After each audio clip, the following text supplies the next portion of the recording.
Hi, everybody. Thank you so much for being here.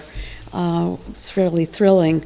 I wanted to thank the New York Studio School, especially Graham, Nixon, Leanne, Maxie, and Alex Williams for giving me the opportunity to be with you all here tonight. And I particularly also want to thank Jane Coffey and J.P. Mott for helping me get this presentation together. Preservation's probably a better word.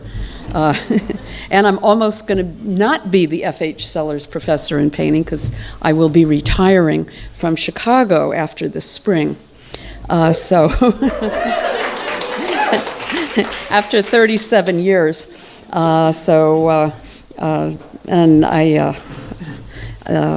Yeah, it's really wonderful to be here in every way. I wanted to give a shout out to the building as well, because it's a mythic building, and I cannot be here without mentioning this, which is the original Whitney Museum, 1914. Gertrude Whitney established that here, and then in '64, Mercedes Matter and others founded the New York Studio School, and here we are. It is a particularly great achievement that something that these women did for us all. Because so many people in this room have spoken here.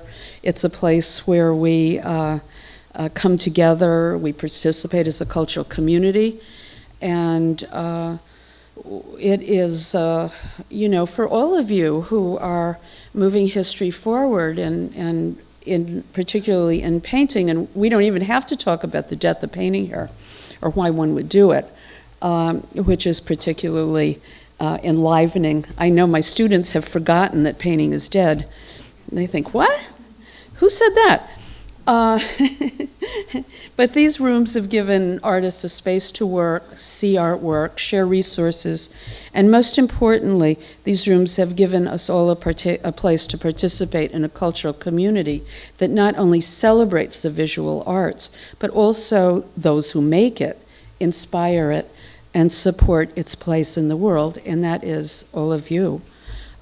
Tonight, first, I have a busy program here, so I'll try not to go on and on.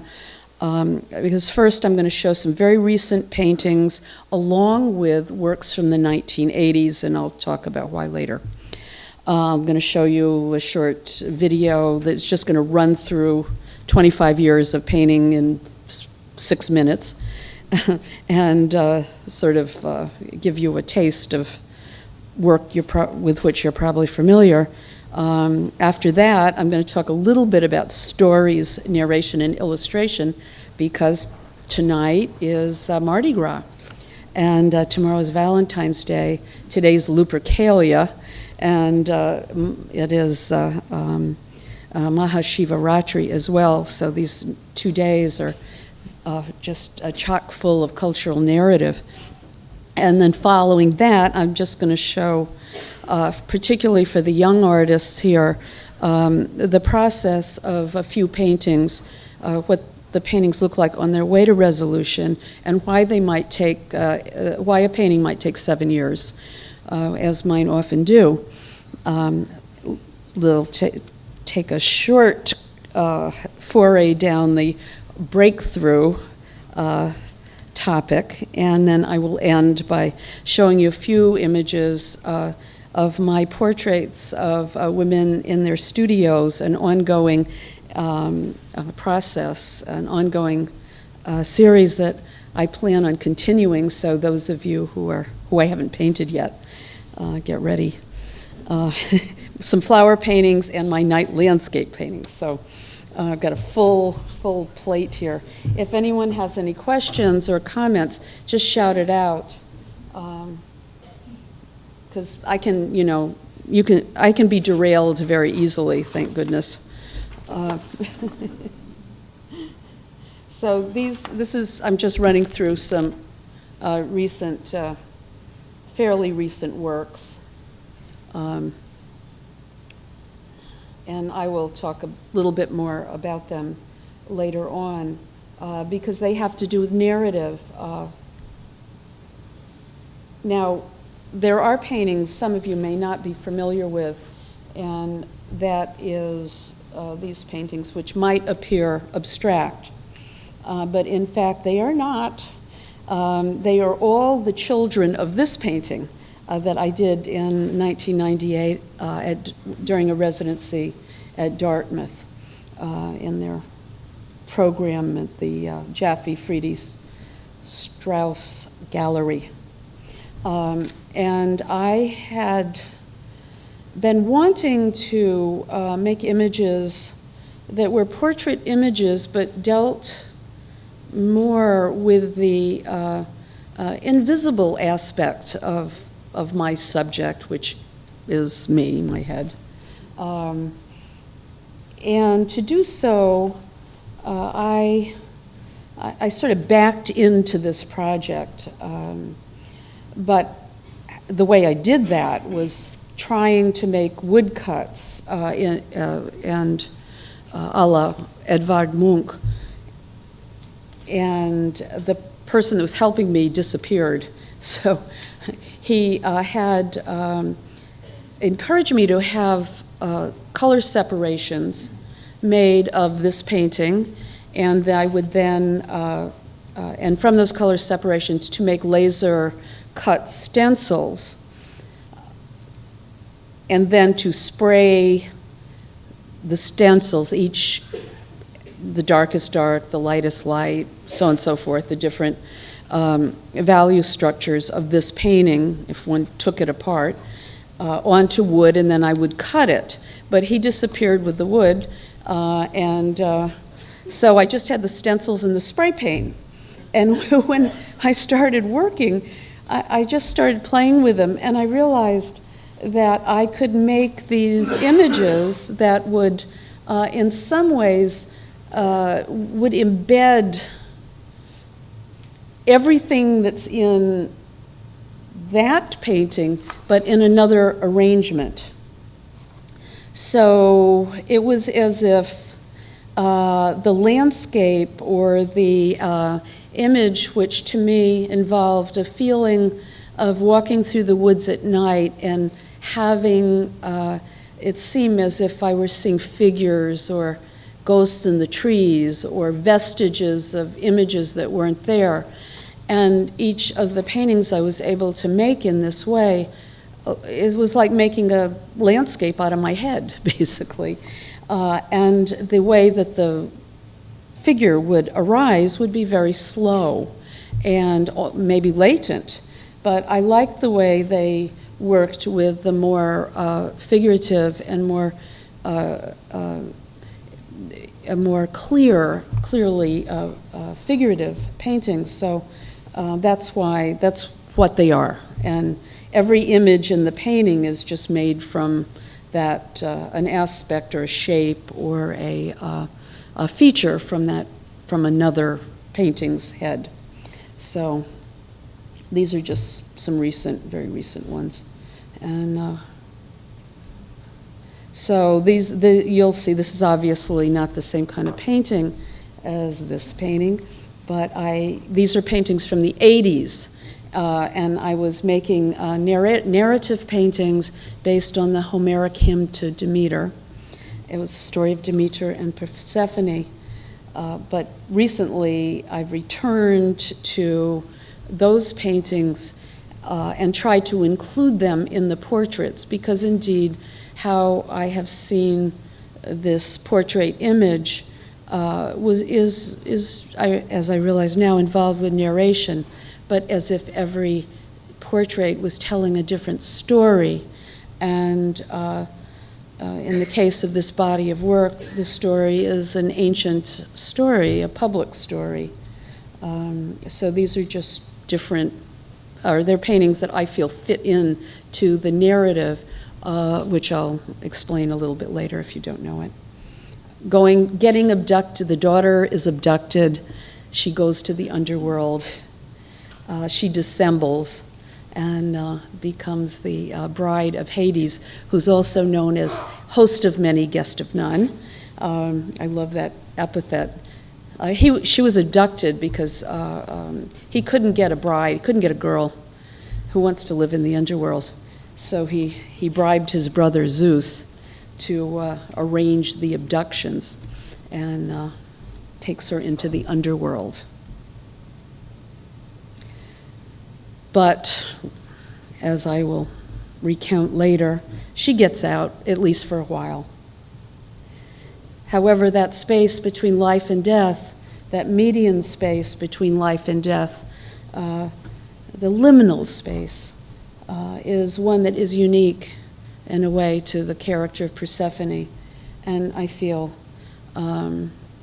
involves issues I think that we all know in regards to the awakenings that a child may have when she meets the adult world in ways that she did not expect.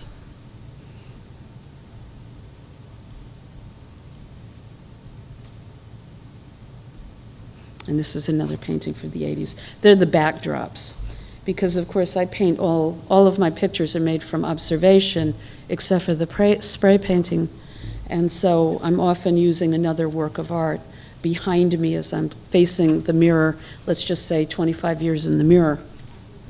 And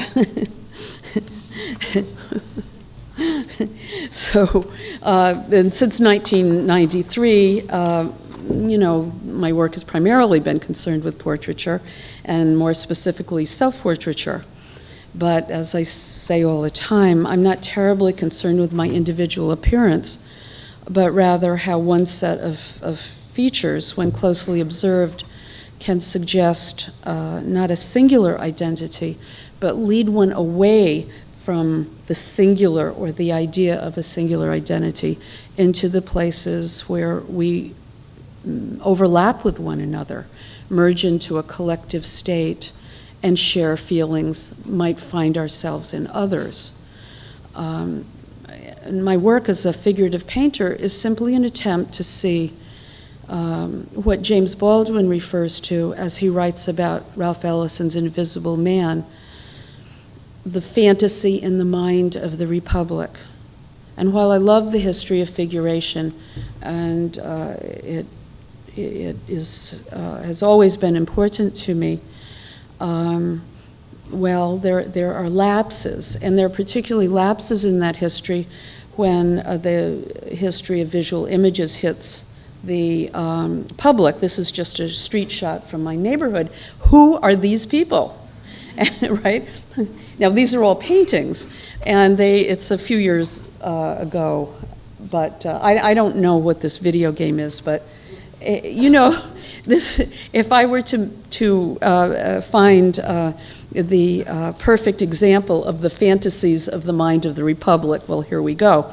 And the point is that nobody fits that fantasy. It's constructed to lead us to a place where one feels that one doesn't fit in, one isn't right. It is made so that, to be simplistic, I'll go out and buy stuff to see if I can fit in, but that will never happen, so I'm supposed to buy more stuff. And or feel really bad and disappear, as an older woman is supposed to.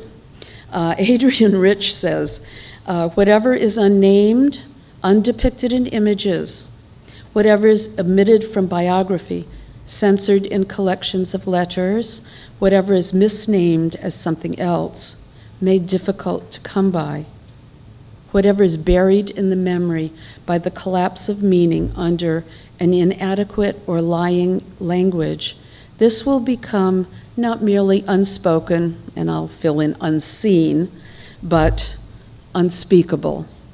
That is not apparent. So I am going to do this. These are just images that will run through a period of time. And while you're seeing these, I'll just tell you a little bit about, for those of you that don't know, the background of this body of work. And these are all just hodgepodge. There's no order or anything. but it has been many, many years at the Mirror. I have been accused of being narcissistic, but anyone that stares at themselves for that long, believe me, it's not pretty. I see the lines opening up, and of course, while that means age and I'm creeping closer to death, which is, interesting to track one image for that amount of time, it also, one also understands it's better to paint aging flesh because there's more to see. There's more colors, there's more form, there's more shapes and lines. And so, it's like a twofer. So in that way, I'm not sure, who knows whether I'm done with this project, maybe not until I die, but it gets more, there's more and more to see, let's just say that.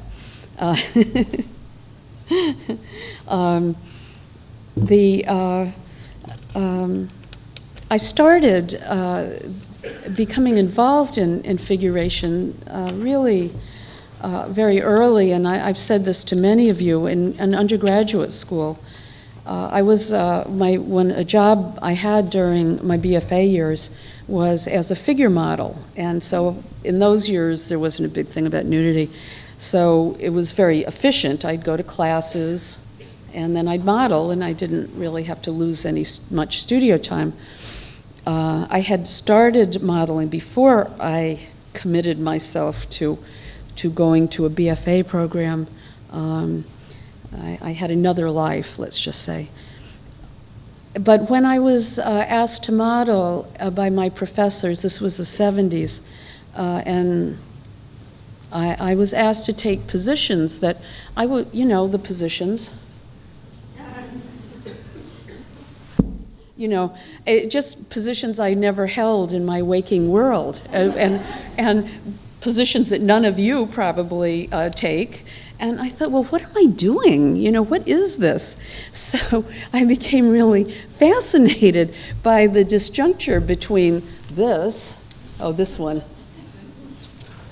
There we go, the PreRaphaelite, and something that people just don't do, and or the yes. I'm sad, I'm happy. It was just craziness. So I decided, I was so intrigued by this language that I just studied it, and I realized way before, RuPaul says it much better, of course, but I understood the drag of the coded body positions, again, as James Baldwin says, the fantasy of the mind of the Republic. And it was clear to me that most images of humans were gendered in this bizarre way, and that there was a lot of room for change. There was a lot of images that were unimaged. In addition, I was also studying, I had classes in West African figurative sculpture in the classical tradition. And it was in seeing that work that really, galvanized me as a figure painter. And that is understanding that in that work, we could see a human figure signifying for the ability that we all have to be social animals, to be psychological beings, to be part of the body politic, to telegraph a state of spiritual ecstasy or objectness. And in the tradition of those years and in that part of the world, I thought, oh, it's so wonderful that every time someone makes an image of a human or that is supposed to be human, it is adding to the understanding of what it looks like to be human. And my modeling experience, it just seemed like there was more to do, and that the history of figuration was amazing and gorgeous, but there were limitations. And so I became really very devoted early on And like many other people of my generation, then painting was dead and figure painting was really dead. So I certainly wasn't very popular, but like a lot of people my age, and with my experience, there's a whole cadre of us that entered into the idea that the history of figurative painting wasn't going to be over until everybody that wanted to could get their say. I'm hoping this will be over in a minute. These are images that, again, they're all mixed up. But I've been doing this project for so long, and now looking back, I'm just not sure where I am with it. Looking back in my recent work, which is looking in the mirror with work from the 1980s behind me, far in the past, I just don't know. I don't know what I'm doing. So I'm going to share that with you. I don't know whether this will be the last year that I will be involved with this project of self-portraiture.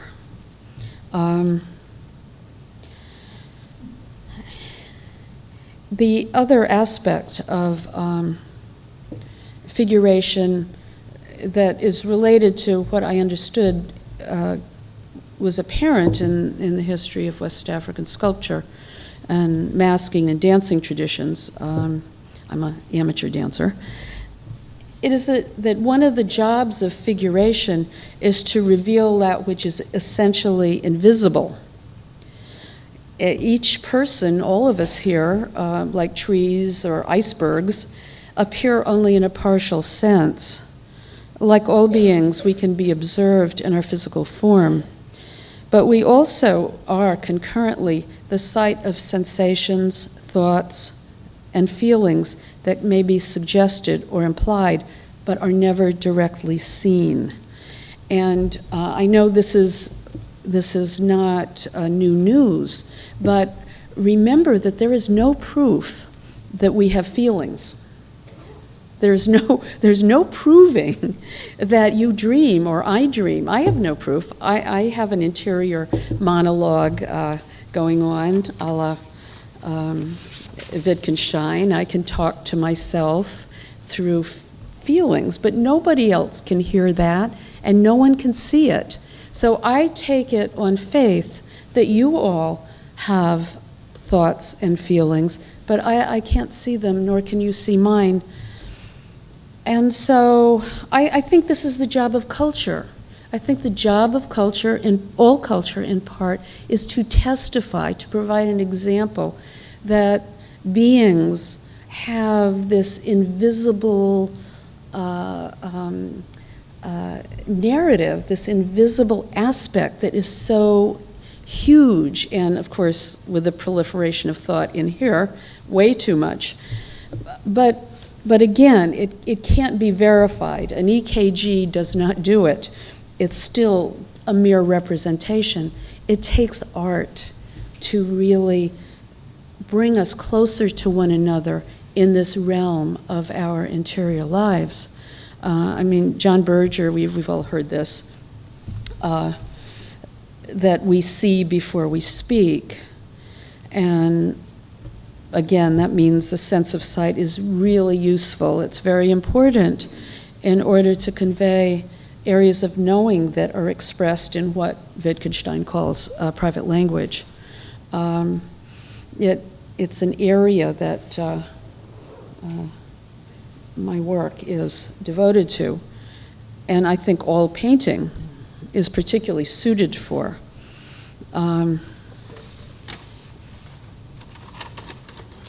These are just some drawings recently. Matisse says, exactitude is not truth. And all art really aspires to truth, and these particular truths that cannot be fully expressed in a direct way. And that directness often leaves out something that can only be apprehended through sensation, or, as in Sanskrit the word is sense knowledge. This is a Balthus, and I think I wanted to talk about this very briefly because of, it's really wonderful that finally people are beginning to address, again, this area of truth that has been hidden for so many years, and that is the way that sexuality is manipulated in regards to power, and sensuality is often interrupted or usurped through somebody else's narrative of power. And there was a conversation among my students about Balthus, and let's take it down from the museum. But I really wanted to point out how important even images that tell truths that aren't so happy are. When I was in school, in the 70s again, no one really spoke about Balthus excepting as a formalist. The color, the composition, the paint quality, his relationship to Piero, and so on and so forth. But I looked at them and I did see all that, and I am very much a formalist. I'm very interested because formalism, in a way, connects directly to private language or pre-linguistic thinking. However, when I saw the Balthus, I thought, oh my God, it was an epiphany. I realized that when children are being inappropriately sexualized, or young people are being inappropriately sexualized, it's not simple. Everything in the room conspires. Everything is set up so that the child is in this machine or in this environment that is all dedicated to the sexualization of the protagonist. And that was a really wonderful moment to see that in Balthus. It showed me something that relieved me of a confusion that I had as a young woman. And so therefore, it is very important to understand that these images, if they have truth, they're needed. And that's all about Balthus. And in regards to truth, because of course, truth is sometimes found more readily in fiction because there's less agenda. But I wanted to share something about time, and that has to do with this deer. This is not the one I saw. I was in Spain in one of the caves in northern Spain a couple years ago, and on the wall was a charcoal drawing of a smiling deer. And it was made about 25,000 years ago, maybe 27, a long time. The person that made that drawing, I have no idea what their life was like, or there's no contact. It's gone in deep time. I have no idea what it was like to live in the Ice Age and what her life was like or his life was like, but I knew what it felt like to put that charcoal line on the cave. And in addition, deers don't smile. So that artist, that person, was imbuing an image with a human aspect that through those tens of thousands of years I could share. And it collapsed the time like that. It collapsed forever. So the importance of what we do for those that come after us is we just don't know. But the business to make an image that will go into the world and live in time hidden, may arise, may disappear, come back again, we don't know. But the truths images tell really have as much to do with the invisible, unseeable nature of what it is to be conscious as it does, bless you, to be about a deer. So I'm just quick note about portraiture. This is a Zerberon, and what is it an image of? It's an image of a lamb, right? It's all tied up, sheep. And what's that an image of? Lamb. And what about it? Can anyone see the halo? So what is it? Who is it? Yeah, it's a Christ image because of the halo. Same thing. It's a sheep, then it's Christ. So, you know, portraiture is more than, even though I do just stick the head in the middle of the canvas, it has fascinated me, and I'm devoted to it for this reason. You just put one thing with another thing, and they are transformed. And of course, this is the famous, wait a minute, where am I here? Okay, there we go. And obviously Van Gogh, it's one of my favorite images because it was important to, I know he was a terrible Nazi, but Heidegger's essay on the origin of the work of art, and it's a wonderful essay, but as I said, he was a very bad man. However, it's a painting of shoes, but of course, what is it about? I mean, do you think of shoes? Like, where did he get those Timberlands? Right? No. It's about a person. And it's not only about a person, it's about a life that a person lived and what it might have felt like to be that person. I think you have to be, you know, like this Starbucks coffee cup not to feel that. And so, anyway, as Matisse says, exactitude is not truth. They're exactly shoes, but the truth is not found in the portrait of the shoe, the portrayal of the shoes. Anyway, I'm going to get to, it's going to be Valentine's Day tomorrow, and I wanted to talk a little bit, or at least read a little Valentine's poem. And oh my God, I can't read it. I forgot to get my... We will read it to you. Oh, you can read it to me, would you? Oh, that would be great. Because I did this because, of course, it's Valentine's Day, and art is about love. And, I mean, tomorrow. But it's also Lupercalia, and that's, too, about love in another sense.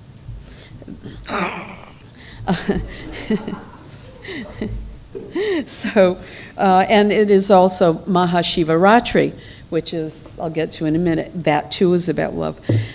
And so all these love stories, this is a poem by Wisława Szymborska, and I'll just say, a long time ago, I was so happy. I love to hike, and I love to go in the woods, and, you know, Jane and I, my sister Jane Coffey, the novelist, we like to walk in the woods and hike and so forth.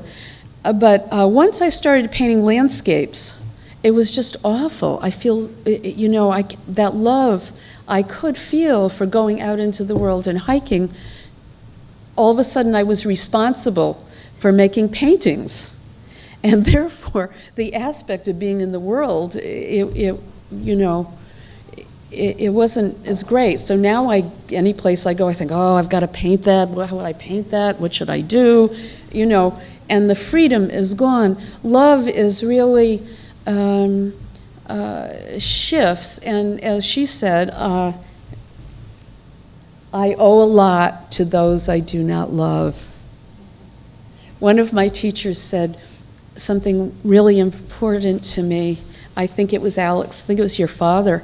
It's almost more important what you don't want to do than what you do want to do in art. So this is I'm very fond of this poem.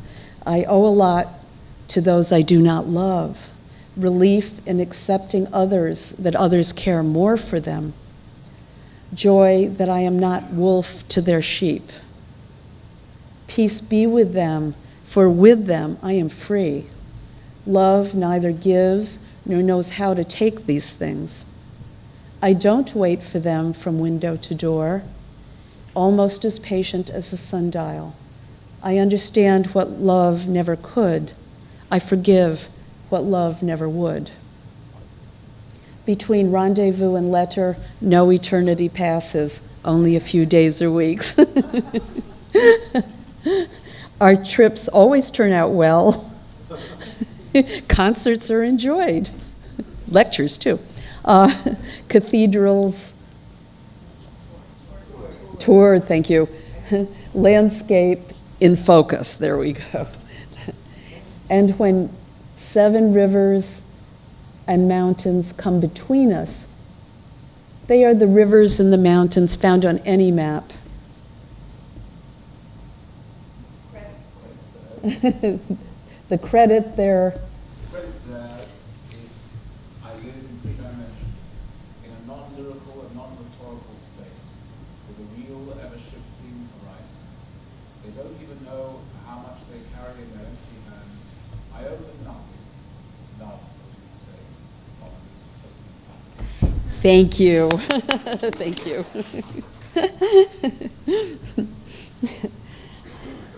So painting in the life of an artist involves that. It's also Maha Shivaratri tomorrow.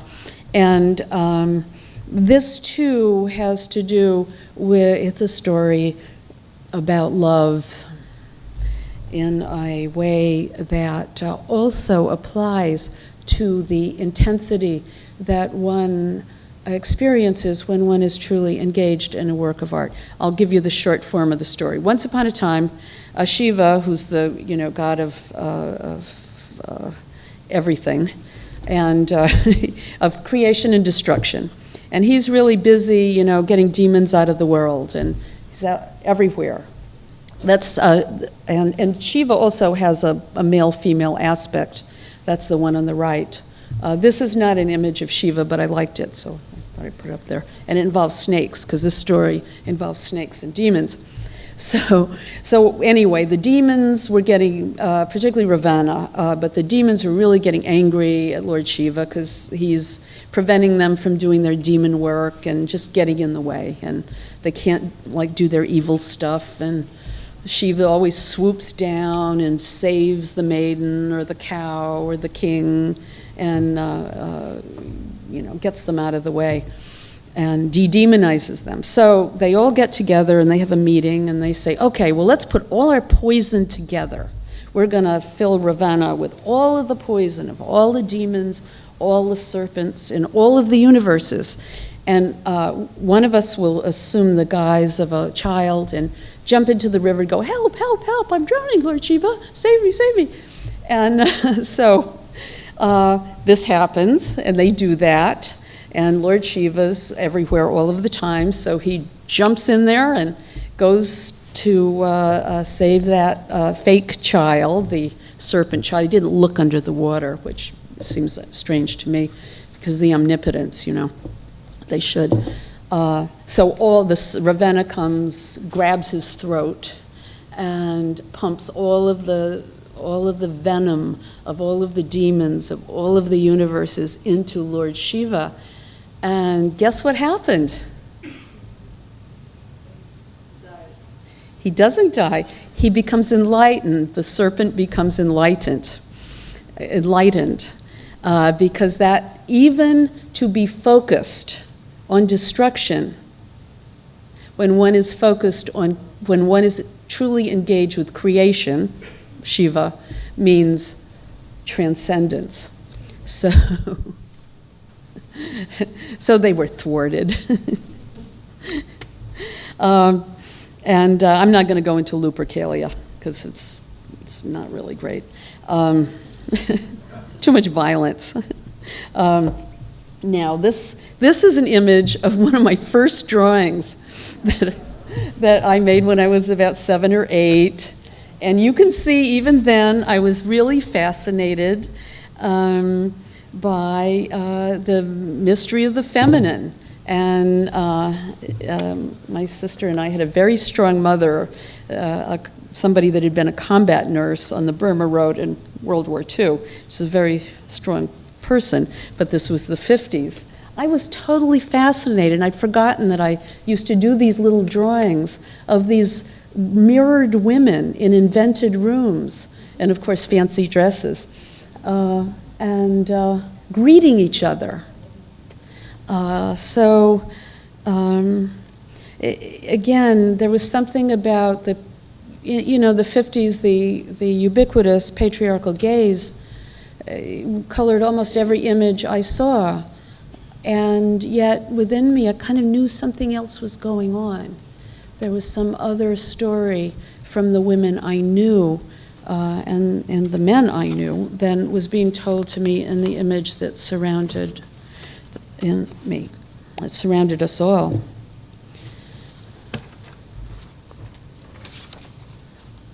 Okay. Now the last story is the Homeric hymn to Demeter. And I, again, will give you the very short form. This is the first page of a book of woodcut illustrations that I made in 1988 when I read a translation by the wonderful Greek scholar Apostolos Athanasakis, and he's doing a second edition of his original book. And I am going to do a second edition of this one for my show. The story of Demeter and Persephone, the first time I heard it, I was a kid.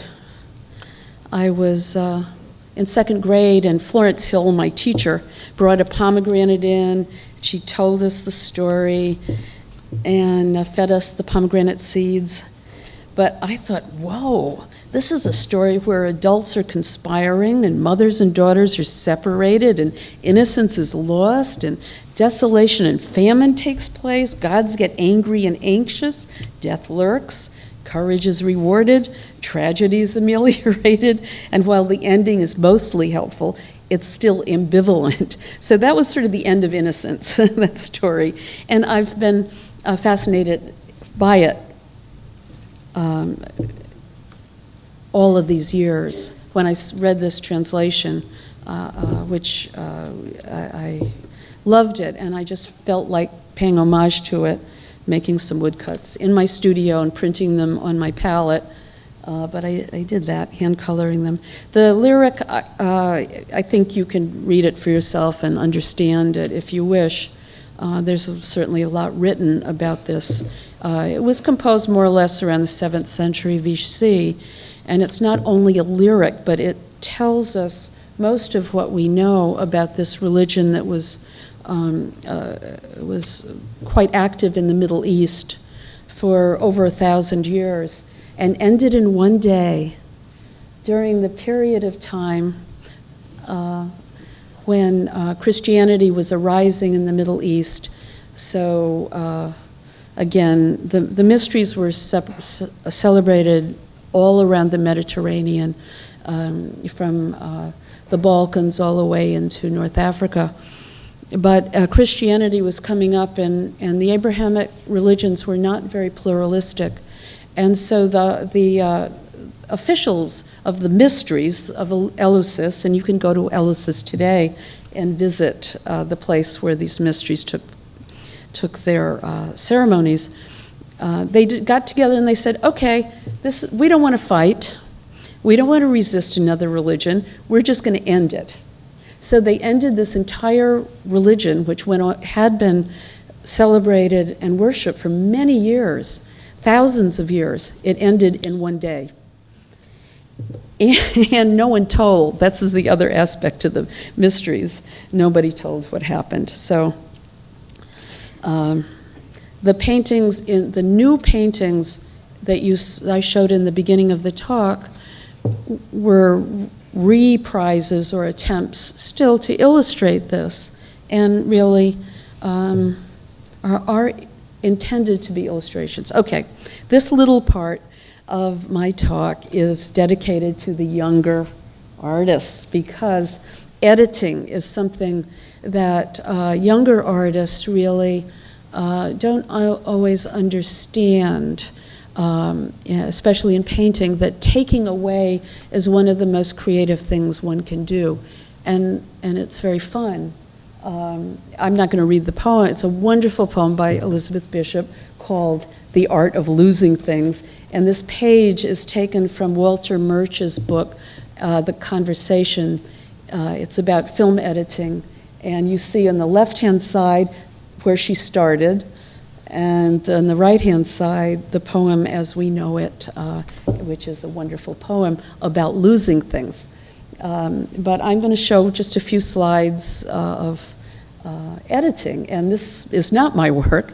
I was in Qingdao in China a couple of years ago, and I went to a museum, and I saw this painting, and at the same time, as should happen more in our museums, the museum was filled with children drawing from the paintings, and I was just thrilled. Look at what they did. I had the best time with them. And of course they improved the whole thing. Look at them. They're just so wonderful. The original painting was a little stiff. There were too many things in it, and its joyful aspect was just gone. But in the hands of these little kids, I love the owl over there on the stand. They replaced the urn with an owl, and you can see when a kid, as you might remember, learns how to make an image, they'll often try to, keep recycling that image until told not to. Color's so much better. And of course, I love the little green tea cakes on the table. And the beautiful mountains, like the Bonnard, hello. So that's that. Now this is me, and this is not me, but a few influences where I wanted to go. I wanted to make a white painting, and I wanted to make a painting about wrinkles and aging. And so I had some, this is my painting, but I started what the painting became this painting. Actually, Barbara was here when I finished the painting. So I'm starting out in the mirror. Sometimes I draw. And then they're going along there, thinking, not so much. I couldn't figure out what to do with the top of the painting, so I'm painting the rays of light, blah, blah, blah, not so good. Then I get rid of it all, repaint the whole thing, make the head bigger, fatter, and then decide I'm going to paint the room in back of the mirror. So on the other side, I don't know where I got that idea, but I tried it. And I don't know, it doesn't do anything for me.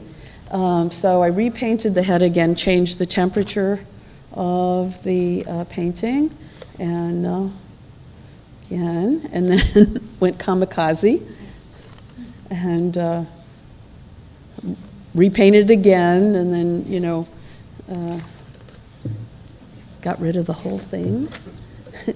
Made it bigger, brought it back, and then gone again, and that's the painting. So, Barbara Friedman was with me when I did this. There it was, and then I brought back just part of it. I thought, that's it.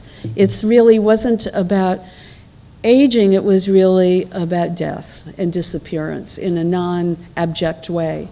But my intention was fulfilled, but it was not illustrated. This is another painting.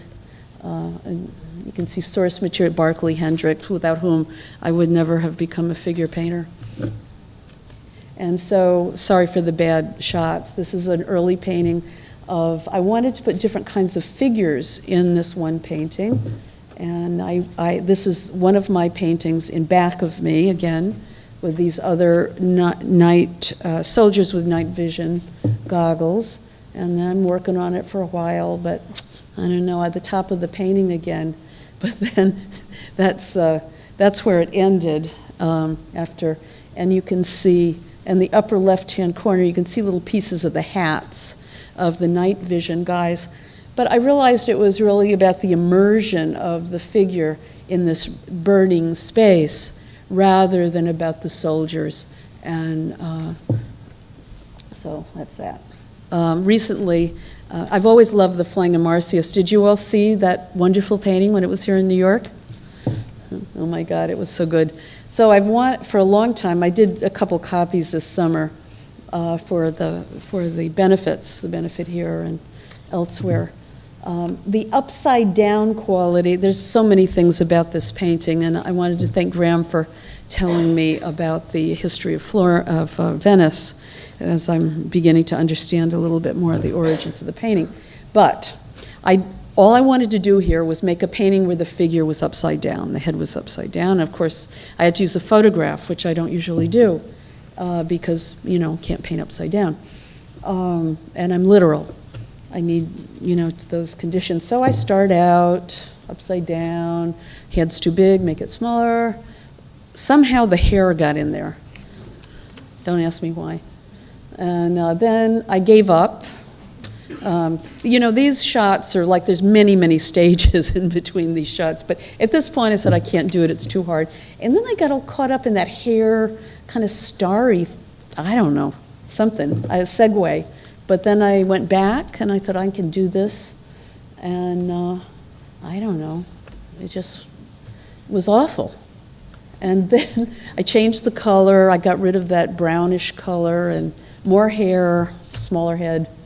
And then I actually dug into this, to the wood panel itself, and I don't know why.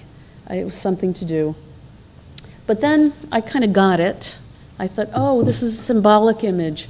That's what it is. It's like a tarot card. And then I changed the color, and there it is. Okay, we have another one, just a couple more. This is a terrible image of a painting in the Art Institute of Chicago where I work. I look at the painting every day when I'm in Chicago, and I'm really involved in it because late Monet, I had the experience once of being in the water, looking at the foliage in back of me while the sun was hitting my eyes, and seeing that, like Monet, in these Monet paintings, all of the dark shadows were pure alizarin. And I thought he made it up. But when I saw that, I thought, oh, that's what he saw. So consequently, revisiting this painting is revisiting a shared truth, a shared experience. So anyway, I did a group of paintings with that Prince, a life-size reproduction of his painting in back of me, for a show in New Orleans, and I'll spare you the details, but the show was scheduled for the time of Katrina. And so obviously I wasn't, even if I could, I would not show paintings of figures in water in New Orleans at that moment. So I just was involved with this painting for a long time. I came back to it later, years later, and tried to start again. And again, the idea of an artist being immersed in another art, another artist's art, is something that I love and interests me. One often hears this in music, particularly in jazz. One hears the immersion of one musician in another musician's composition. Anyway, I'm there, and I'm telling you, I was lost. Got rid of the head, finally. Put it back again. It's like the great Oz has spoken. I just kept hacking away. And finally, I just reduced the head a great deal, and I was all lily padding there. But I gave that up and got rid of the lily pads, got rid of the bridge. And the head, as you can see, is there's just a vestige of the nose in that bottom part, but that seemed to be the conclusion of that kind of immersion. And this is another painting that was sort of monoprinted from two paintings, the upside down painting and this one. So anyway, back again. This was a painting I did again from a photo of my friend Leo Calovirnis, who visited us in Connecticut. And I don't know, I just wanted to paint him hugging the tree. But then the idea started to take shape that I was very interested in the merger of figure and landscape, and of course that led me to the spray paintings. But at this time, Jolly Green Giant, that's all I can say. This was the idea of immersing myself in our Connecticut landscape, where our father, where our house is actually. And anyway, so you can see, same thing, just struggling, trying to get a foothold in the painting. and some of it's like totally ridiculous when I look at them. I think, oh my God, how did I think of that? Smaller, larger, I've got 3 or 4 ghost images there.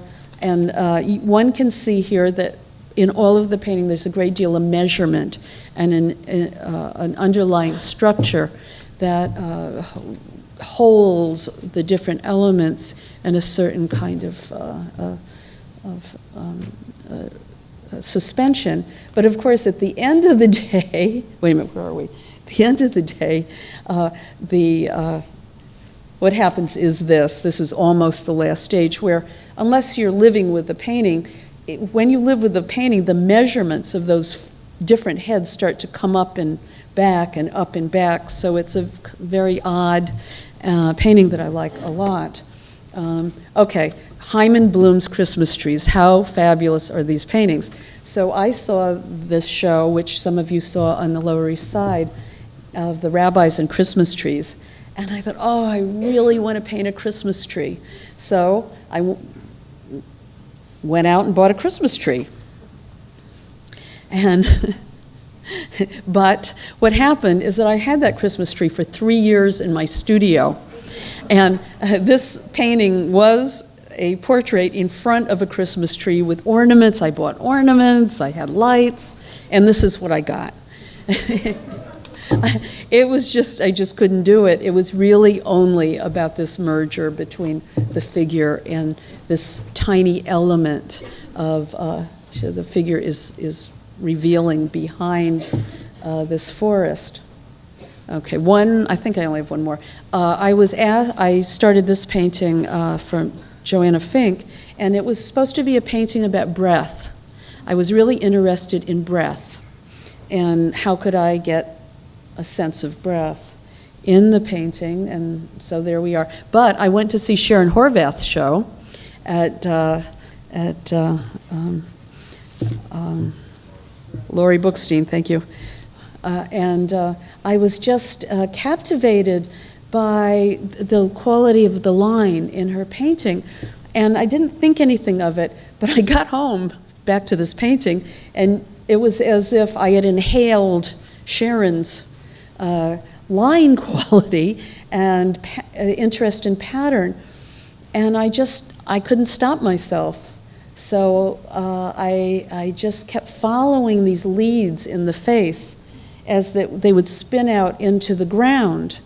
And then I couldn't stop myself, so the face disappears almost entirely, and then reappears only slightly where the mouth was. But again, I think that what I was really thinking about was spirit and the quality that the painting finally had, which was close to a Haitian Veve kind of image that, as a dancer, amateur dancer, who loves the dances of Africa and the diaspora, I dance for them. Just a source of inspiration, obviously, the Fayum paintings. And Bob Thompson, another great influence on me, because again in the 70s, finding figurative painters wasn't always, that had so much vitality for me as a young artist was important. And this leads up to a painting that was made for a show about Sev China. And so I have no stages here, but you can see, I think, in all of those works, sort of an attempt to touch them a little bit. And again, the color of Sèvres china. This is my dad.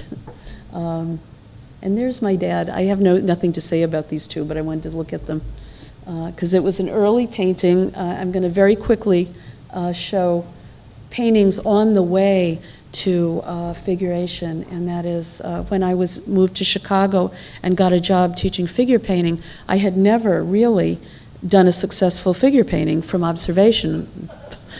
Like, hello, what am I going to do? So I wanted to be a good teacher. And in order to do that, I just started painting myself and to learn of observation, and you can see how well it's going. Oh, yeah, really well.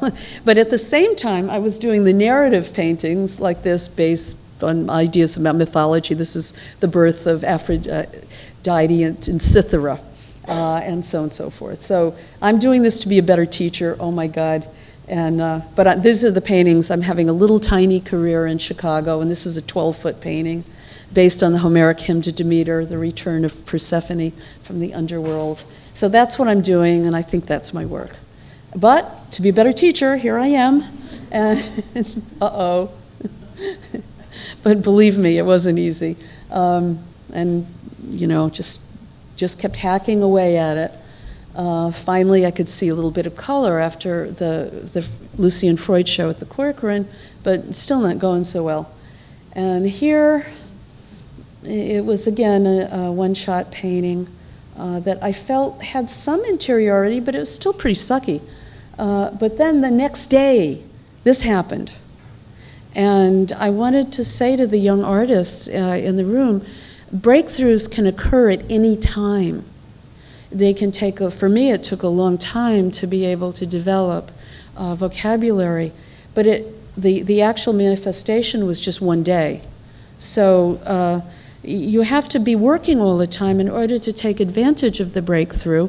I know this is a cliche and stuff your teachers tell you, but it's literally true. This is a bad slide of one of my students in Chicago, Ignacio Manrique. And it's like, you know, your basic bad figure model in the studio painting. I mean, it's not the worst thing in the world, but it's not so great. This is the next day. So all of a sudden, he was able, that's his painting now, but he was able to see relationally. And it happened overnight, but he had been working hard for years as a student, 2 or 3 years in these figure classes, and it happens overnight sometimes. The myth about Robert Johnson becoming, selling his soul to the devil, I really get that because, yes, he was kind of okay guy, okay guitar player, okay. He goes away, goes to the crossroads, comes back, he's like something. Now, maybe he did sell his soul to the devil, but I didn't, and I know Ignacio didn't because he's a monk. Well, maybe he did. Anyway. But breakthroughs can happen like that. So I just wanted to say that to the younger artists. And this is Ignacio's painting. It's like another 10-foot painting, that recent work. Anyway, so I'm just going to go very quickly through new projects. This is an old monoprint of me in the studio. But after seeing that fabulous show, I believe at Gagosian, about artists in the studio. Remember that show? So good. However, how many women were in that show? 4, maybe. And so I decided, and I'm still deciding, so ladies, I'm going to be visiting you. I wanted to paint painters in their studio painting. And it's just a little side project, but I like doing it. That was Alex Bailey, who's here and who has a show up now, at the Painting Center, so don't miss it. Jessica Hargraves. Here is Joan Waltemath, vacuuming the dust off of one of her amazing surfaces. It was so hot that day. And this is artist Joan Golden from Chicago. And this is Martha Keller in her cavernous studio. and Judy Raphael, some of you know, my friend from Chicago. So that's just a little extra.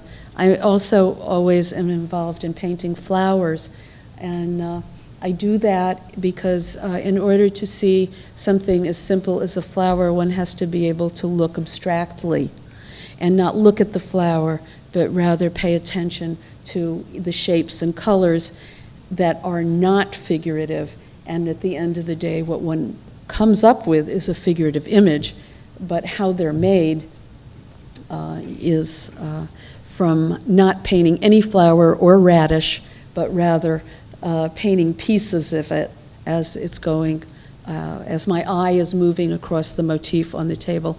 I started doing this after 9/11 when my studio was down by the World Trade Center, and so many people were laying flowers. And of course, all those people were not there, all gone. In addition, all of the guards and all of those people who, the militia, and we couldn't get into the area, and a lot of you had the same situation. And you had to show your lease to get below Canal Street or some ID, but I didn't have a lease. I had a catalog. And as I go to the guards picked it up, so I brought my catalog with my name and the address of the studio, and the guy said, look at this. They all came around. She did these by hand. Look at that, she did them by hand. And I did. So these in a way are my little elegies to, because of course when you're painting flowers, they're dying. And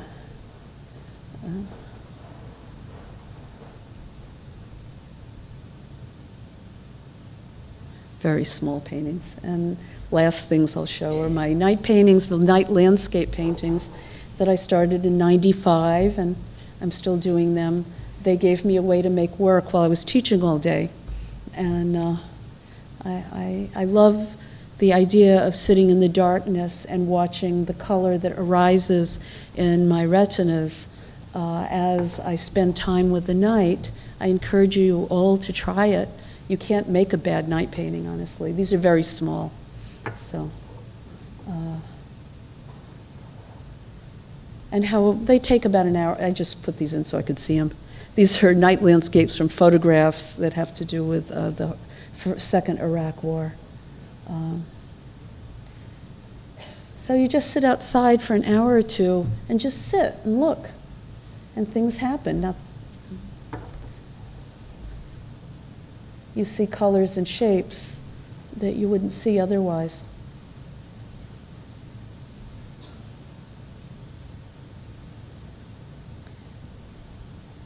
Chicago, the view out my window. And sometimes you have to, mostly I go outside, but sometimes in Chicago it's too cold.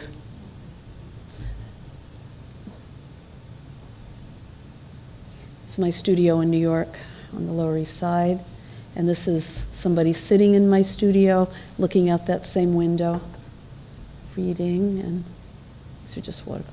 Same view out the studio window. Sears Tower, it's not called that anymore, but I don't know what they call it. Twilight in Vermont as the night was setting, and this is a party in Xinjiang province in China in the Ghost City, and this is Esther Chow painting, and that's all.